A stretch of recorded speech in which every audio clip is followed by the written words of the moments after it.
This is Lisa Tucker, host of The Book Cover, which showcases local literary personalities.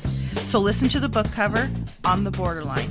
And remember, don't judge a book by its cover.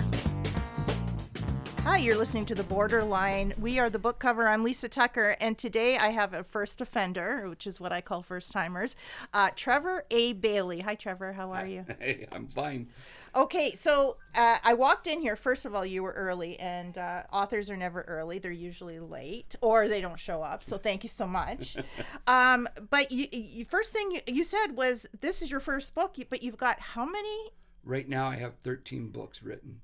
In this series? In this series. And this is the Isabella Castellanos. Mm-hmm. That's how you say that. That's I was saying it Castellanos. Yeah. Okay, it's a double L like a yell sound. And it's a Greek. Is it a Greek name? It's sort of Greek, Latin, that type of thing. Yeah. Okay. All right. Okay. So the title of the book. Let's start with that first. The title of the book is The Queen. Now let me get this straight. Mm-hmm. The Queen of the Lycans and the Vampires. Correct. So I was reading a little bit of the description of this book. Exactly what I like, fantasy, which is super hot right now. Mm-hmm. Now, before we started recording, you told me a little bit about your background. Mm-hmm. You are a computer guy / architecture guy. Sure. How does a computer / architecture guy get into writing fantasy? I would love to see that trajectory. Well, it goes back to when I was young, actually. Mm-hmm. I had a vivid imagination, and we're going back when maybe I was 6, 7 years old, and I used to watch all of the Dracula, Frankenstein movies all the time, all the black and whites, and then I would pretend to be these people. Yeah. And my imagination was really, really, really vivid. And over the course of growing up and changes, my imagination took a backseat because where am I? Life. You had to make a living for the family. Yep. Yeah. And so I went from doing architecture, which was to me really fascinating, and I could create and I could explore. And so I did lots of that, sort of why I went into architecture. Then I ended up working for a window and door company, and I was able to even express that through windows and doors and art and creativity. Yeah. It was wonderful. I always had in the background computers, so it never left me. I kept doing computers as I was going through this.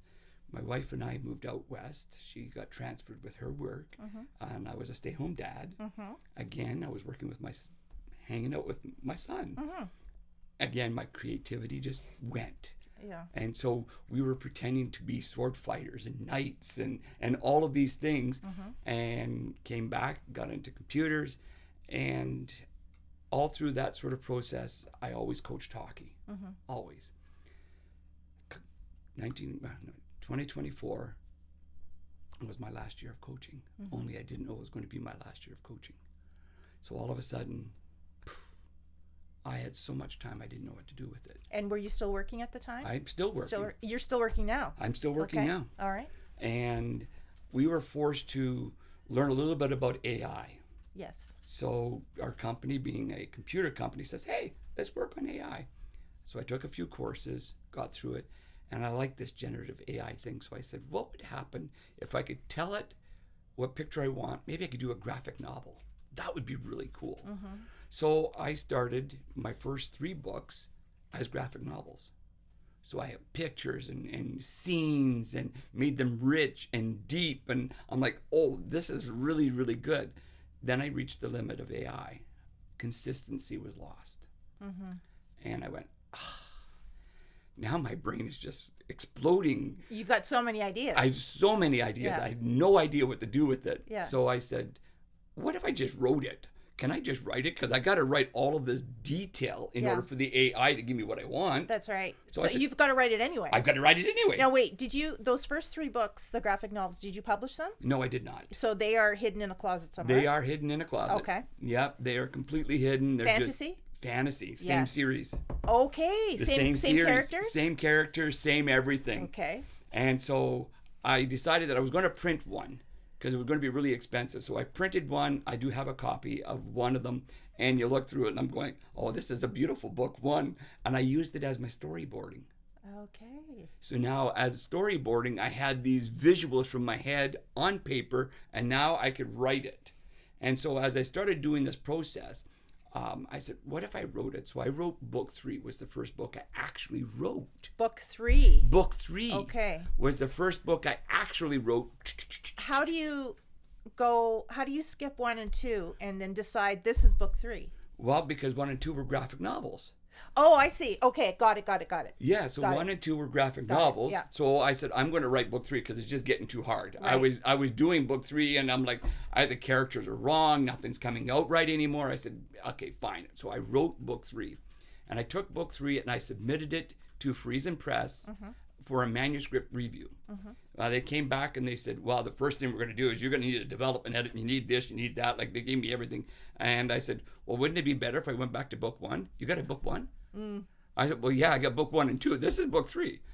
Well, yeah, come back to us when you do book 1, write it, and then we'll go forward with this. Right. And so that's when I went, all right, fine. So I went back and I wrote book 1. Because they're probably thinking there's no background on this character. Where did this come from? Because they're jumping in on book 3. Book 3. Got it. Okay. So I wrote book 1. I wrote book 2. I left book 3 alone.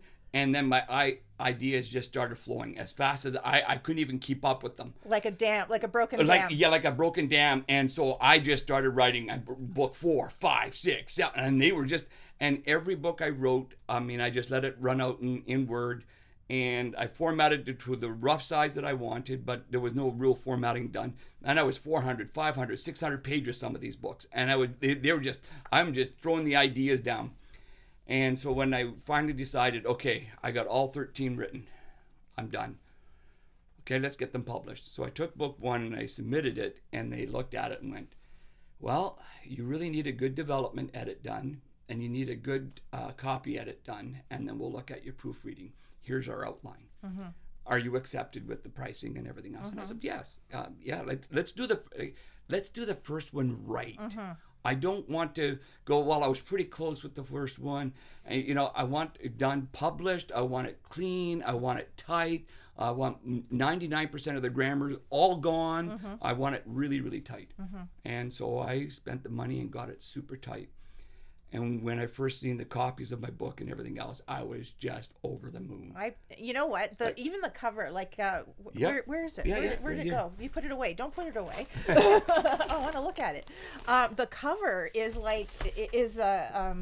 something. Now, how did you come up with the cover, or did they help you with that? They helped me, but it was my idea. It's a great cover. It's something you'd see on what is it, The Fourth Wing? Okay, yeah. That's what this reminded me of, the cover of this. And The Fourth Wing, I don't know if you know that series. Yeah, I know a little bit of it. Yeah, I know a little bit of it. God love the dragons. So this was your idea. Yeah.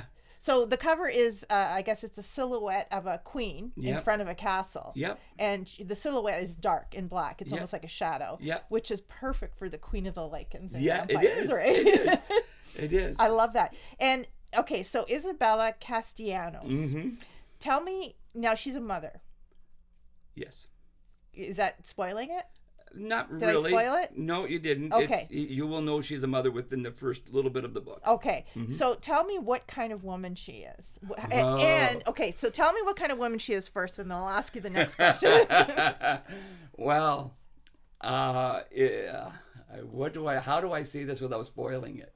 Is she a badass? She is. Okay. She is very much. But she was also a lawyer, so she's very pragmatic as well. So, like in reality, real life, she was a lawyer? In reality, real life, Okay. before she became a vampire, she was a lawyer. Okay, got it. And so you don't lose any of your mind in that way. Right. So when she became queen, she decided that she wanted to make her life simpler within the city. Yeah. Why do we go and turn, and why do we do these things?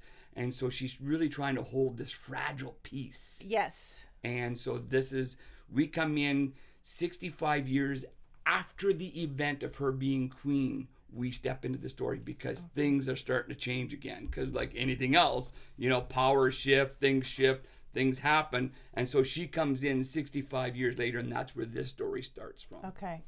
Okay, and we've got, so obviously Lycan is werewolf? Like a werewolf, yeah. Yeah. Vampires, what else? What other creatures do we have? In the first book, those are the only two creatures, besides human. Well. Yeah, those are the only two creatures in this book. Yeah. Okay. Yeah. And again, she is in. She's a mother. Yep. And part of her reasoning for wanting to make peace is because of her child. Of course. Now, how did you write as a woman? That's really funny because I do have another book series that I've started already besides this one. I have another one that I've already started. Is it fantasy? It's fantasy. Okay. This one's more outer space and a little more, yeah. Okay, I like that. It's really out there. Yeah. Characters. I even created a brand new game in my series. Oh yeah, I really went all out. Jeez. And I find that I relate really closely with strong female characters. I don't know if it's... even my wife is a very strong female. Was your mother a strong female? Not really. I wonder. No, not you'd really. Think she would have I been. mean, she's certainly very protective and very encouraging, but I would not. She really wasn't that. She strong. wasn't a badass. No. But then my wife definitely. But even when your mother would have been, in your life. Yes. Women, I don't think were allowed to be badasses. That's right. So she could have been a badass, yes. but she had to hide it. Yes. And but your wife is a badass. Oh, yes. And you have a son. I have two. 2 sons. Yes. And what do they think of your book? My youngest one is a English major. Okay. So when he first gave him the book, he goes, "Dad, there's too many holes." I love it. And I went, "Okay, son, I love you." So he was a critic. He was a critic. And so is he the younger one? He is the younger one. Yeah. And I have a grandson too. You do? Yes. And how old's the grandson? He's just almost coming up to 2 years in June. So he is not no, reading this book not right yet. now. No. Now, would that encourage you to write a children's book about a queen? No, not really. No, not really. No. You want to stick with this? Yeah, I stick with this. And it's really adult oriented. And that was what I was going to ask you. Are there any naughty bits? No. There's no naughty bits? No naughty bits. A teenager, I would let any teenager read this book. So this could be read by 15, 16 and Easily, up? yes. Okay, that's yes. good. That's good to know because a lot of teens love fantasy. Yeah. So that's really good too. I was very careful as to let your imagination pick out certain words. Like I will say, he cursed under his breath. Yeah. I don't tell you what he said or anything like that, but you can create your own imagination. Yes. So whether you believe in cursing or don't believe in cursing, you can use your own words, and that's the type of thing I did. Yeah. There are no love scenes, or there are some gore, a little bit of gore. Okay, because, that's all right. Yeah, that's but okay. it's not scenes where you go, "Oh, that was disgusting." No naughty bits. Right, no naughty bits. Okay. But you certainly can. There's a few battle scenes in this particular book, and you're going, "Wow," because they are trying to express the emotion of the battle scene, not exactly what's going on. And battle isn't pretty. Oh, it is not. So if you're going to explain it as people would imagine it, it's got to be gory. Yes. Yeah. Yes. Very cool. So this is my question. How did you know when to stop a book? How did you know when to stop book 1 and make book 2? How did you know to stop book 2 and make book 3? How did you separate all 13 books? Well, the way I because everything was a graphic novel, they were all much, much, much smaller. Right. And so what I did is I said, well, all right, where would be a good breaking point in my story? Because I know from where I am to where I want to be. Yes. I could have put all 13 books in one giant novel and said, here we go. Yeah, 100 pounds a book. That's right. Yeah. And I said, I don't want that. I want people to read the book and read it in a fairly short time. This is a nice size. This is my favorite size. So this is, I'm just going to look at the pages. I think it's 216 pages. Yeah. And it's a nice size book. Yeah. And it's not too scary. No. Some people get scared of some Oh, books. yeah, the It's thick too books, thick. yeah. Yes. So I wanted something that was, small enough that you could read between 4 and 6 hours. Okay. I didn't want 10, 12-hour books. I wanted something smaller. I want to do it in such a way that when you could read this book and grab book 3. You don't actually have to grab book 2 to understand book 3. Okay. So each of my books can be sold independently. Now, that's a real hard trick, but I worked really, really hard to do it. You have to do a lot of background refreshing, I guess. Yes, but I don't want it to sound like background refreshing. I wanted you to be able to pick up the book and going, oh, there's the history as I'm following what's going on. So there's something else that occurred. Yeah. And I really like the way one of my favorite authors is Ted Bell. He's passed away now. But he was one of my favorite authors. And you could grab any one of his books from any series, and it would give you a history of what's going on, but it was given through dialogue. It was given through, it wasn't just, oh, by the way, here's the first 4 chapters of what happened in book 1. And I didn't want that. So I wanted everything to be very concise. Organic, natural. Yeah. Got it. Yeah. So when you pick it up, you can going, oh, so there's an event that happened that they just made reference to. What book is that in? And then it forces people to go and see what book it's in. Maybe it's not in that book, but it forces that sort of. Yeah.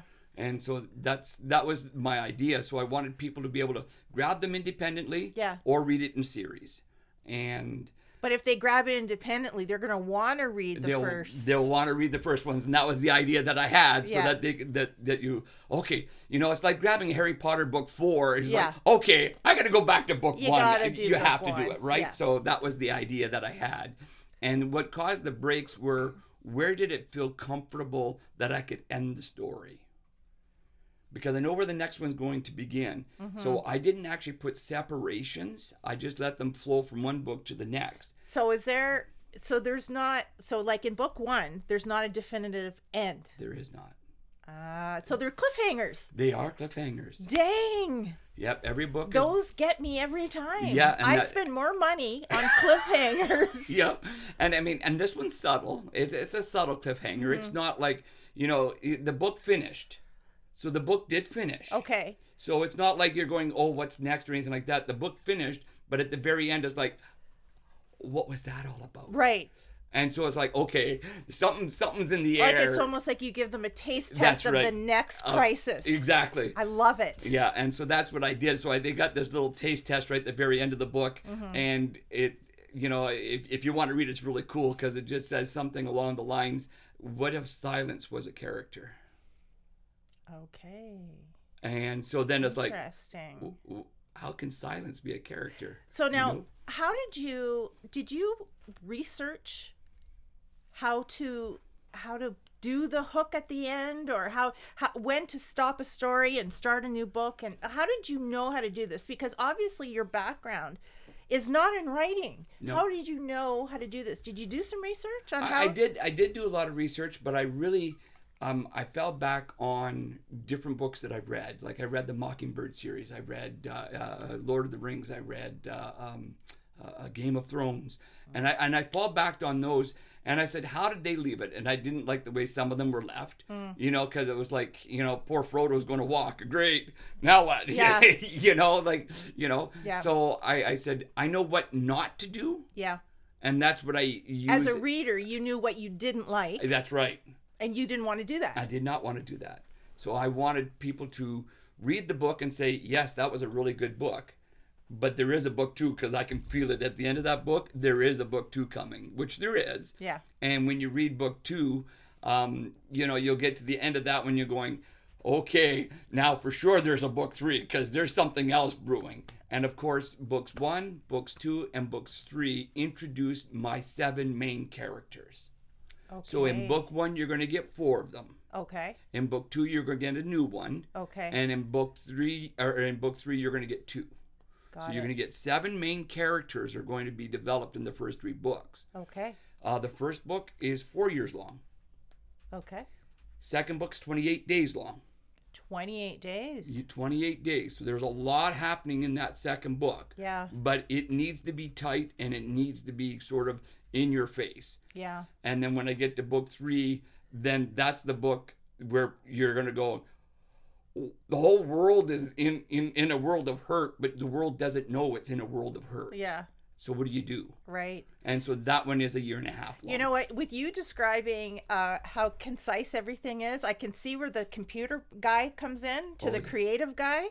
And I like, because you've organized it. Oh, yes. And I love that, because I'm like a creative, sciencey, geeky nerd. I like the organization. And I like see my spreadsheets. Oh, for your books? For my books. You do spreadsheets for your books? Oh my gosh, you should see my spreadsheets. I've got tombstone dates, when they were born, when they were taken, everything. Like you have whole bios. Oh yes.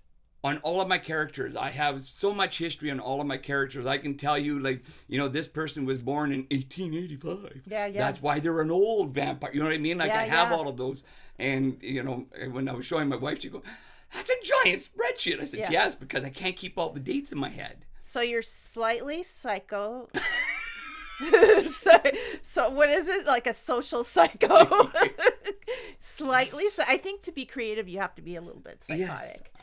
I loved. Okay, so this is the Queen of Lycans and Vampires. So this series goes for 13 books. Yeah.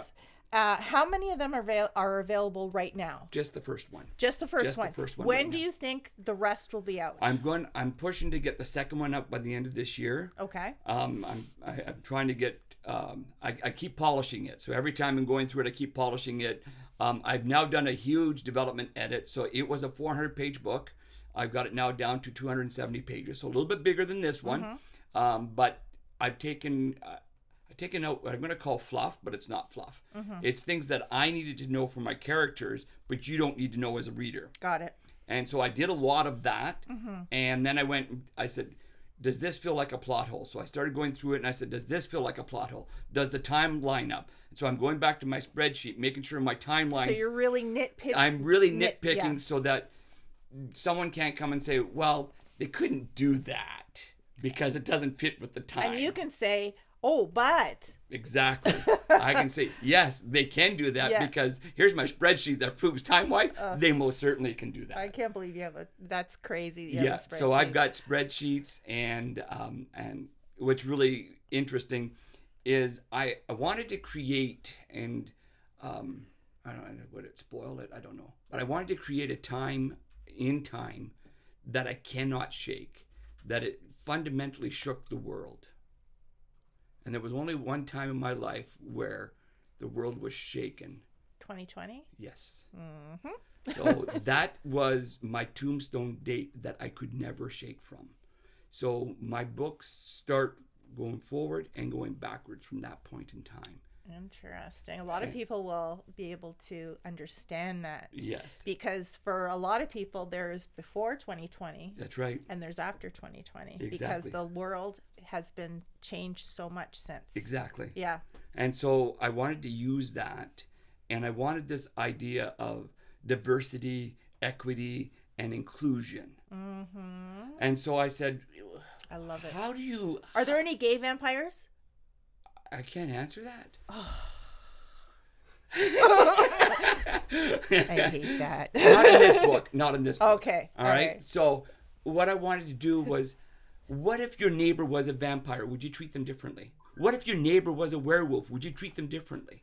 And because people have trouble with race and different cultural backgrounds, we were having a hard time with that. And I said, well, try this for a flavor. Yeah. And so that's where I pushed that envelope to say, could we be friends with a vampire? So this could also be like it kind of a look at our social structure and habits and behaviors. I love those. See, this is where I'm an English major. So this is where this comes out in me. Yeah. So if you read the back of the book, and I had Friesen Press really worked hard with me to get that correct, because it was sort of, I want to tell the world a story, but the story that I want to tell the world, they may not be ready for, but they might accept that one. Because this is fantasy. And it's more acceptable. Yeah. Wow, I love this. Yeah, so that's where it comes into play. Well, okay. Now I want to hear about, I know we're going to definitely see each other for your next series. Absolutely. But I want you to, we do have some time, so I want you to tell us a little bit about what is the second series you're working on? You said it's fantasy as well? Yeah, the second series I'm working on is called Chain Reaction. Okay. And it was sort of, it sort of evolved. They're actually connected. The two series. They're actually connected. But you won't know the connection until the third book of the second series. That they connect up. Okay. So what I did is I wanted to take you outside of the world, because right now this one's really based in our earth, in our world, in our realm. Like there's no, And I wanted to take it outside of that. And what would happen if somebody looked? What did they see? Like from elsewhere? Elsewhere. And what did they see? Oh, geez. Yeah, exactly. That's where I went, oh, geez. And so I went, first of all, what would these look like? Yeah. And so I created book 1 of what these look like. And they have like an ethos and a mandate, and they have all of these things. And I'm a big Star Trek, Star Wars, Babylon 5. Like I'm really into all of those. So I took a lot of those ideas, meshed them all together in one book, and I did book 1. And then book 2, I did, all right, we know what's happening here. Let's turn around and look backwards from Earth. What do we see? And so we get a perspective from Earth looking that way, because they're going to blip somewhere, and someone's going to notice, and someone's going to see it. Yeah. And then book 3, the whole world crashes. AI takes over, and the whole world is different. Now, which may not be fantasy. That's exactly it. Right? That's exactly it. So that's where I went book 1, book 2, book 3. Okay. And now I'm working on 4, 5, and 6. Like I'm working that direction now. Wow. But that's where I started. And I had no plan that these would even cross over. And as I'm writing, and I went, oh, they so can cross over. Right? Yeah. So isn't that great? So I joined it in book 3 that they crossed over. I love it. Yeah. So yeah, it's very exciting. Not to say I never enjoyed writing. I've always enjoyed my fantasy. Yeah. And I always enjoyed, closing my eyes and I could be anywhere, any place. And I love to read. And so reading was never a problem. The cheapest vacation you'll ever have. Absolutely. $30. Yeah. Right? Exactly. So yeah. I did that a lot. And I have a memory palace, and I have all of these places in my head so that I can just go there whenever I want. Sure. And people go, but you're doing nothing. No, physically, you don't see what I'm doing. But in my head, I'm everywhere I want to be. I've been a itty bitty guy and walked through the computer boards and climbed. Sure, you have. I've been all of those things. And you don't have to, I've been writing a book for 10 years. Okay. I've been writing it in here. Yeah. Not in here. Uh-huh. I got to get it from here to here. Yeah. But when I finally sit down and get it to the paper, it's going to flow. Yeah. I just have to get it from here to here. Yeah. But when you write a book, you do a lot of the writing mentally. Oh, yes. And you could be doing it while you're changing a pipe or working on your computer or coaching, looking at the guy, and you're thinking, oh wait, that guy just did that reminds me of this character that I was thinking about. Exactly. And you write it in your mind. Yes. While you're living life. While I'm living life. Yeah. Yeah. So right now I'm in what I call my editing mode, so I'm not creative right now. Yeah. But when I get creative, my phone becomes my little Bible because I'm writing constantly. So all of my books are on a shared drive that I can just pick up whichever platform I'm using. That's nice. Tablet, whatever. I just pick it up. Oh yes, I know where I am. Yeah. And I can just write away. Sometimes nice. I speak into it, just whatever the flavor is. That's a nice feature. That's a really cool feature. Yeah. And I like speaking, but the problem is it's like, okay, sometimes you run away with it. Yeah. Yeah. Writing sometimes will slows me down. Yes. Yeah. And then, so your brain doesn't run away with it. Yes, exactly. I get it. Yeah. Where can one pick up the first book of the Queen of the Lycans and Vampires that's the first book of the Isabella Castellanos. Right. Where can one get that? Think of the place, and that's where you can get it. So Kohl's in the Station Mall. They or do, Indigo. What the hell is Indigo, it called now? Indigo has it on their online for you to Okay. order. They don't have it in brick and mortar store right now. Okay. I do have it down in Stones right now. So beautiful. Stones has it. Yep. And you can get it on Amazon. You can get it on Barnes and Noble. You can get it on even European sites, Books A Million. Like, it is really everywhere. Is it an audiobook yet? No, it is not. Okay. No, I did not do audiobook because I want to wait a little bit longer before I start spending the money to make it an audio. I am a huge audiobook girl because I clean and listen, and so then the cleaning isn't all that bad. That's right. Yeah. Yeah. Well, this is I'm really excited about this series because it's right up my alley, and I know this genre is so popular right now. And I mean, this book looks really, really well done. It looks like it's, like I said, it looks like a fourth wing. Yeah. It could be a fourth wing. And I wish you the best of luck in this series. Well, I thank you. really hope that this takes off for you. And I can't wait. This is one of the ones that I can't wait to read. Awesome. Yeah. I'm quite happy that Thank you so much Thank you for so much for coming. And now I hear that I have to get your wife on, or she'll be angry, because yes. she's a writer too. Yes. Okay. Yes. So I have to get Connie, I sent you an email or a message, so get back to me. I don't want to be in trouble with anybody's wife, okay? I know how angry wives can get. Thank you so much, Trevor Bailey, for coming in. You're more than welcome. Author of Queen of the Lycans and Vampires. He's got book 1 out, Isabella Castellanos series. Thank you so much. You've been listening to The Book Cover. I'm Lisa Tucker. We are on the borderline, and remember, don't judge a book by its cover.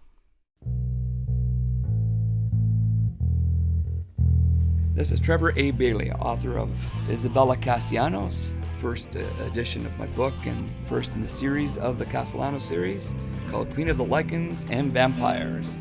You can purchase the book in Verizon Press, Stone's bookstore here in town, and anywhere you can get your books, from Amazon to wherever, Indigo. Please check it out. You can catch my podcast, The Book Cover with Lisa Tucker, wherever you find your podcasts, right here on The Borderline.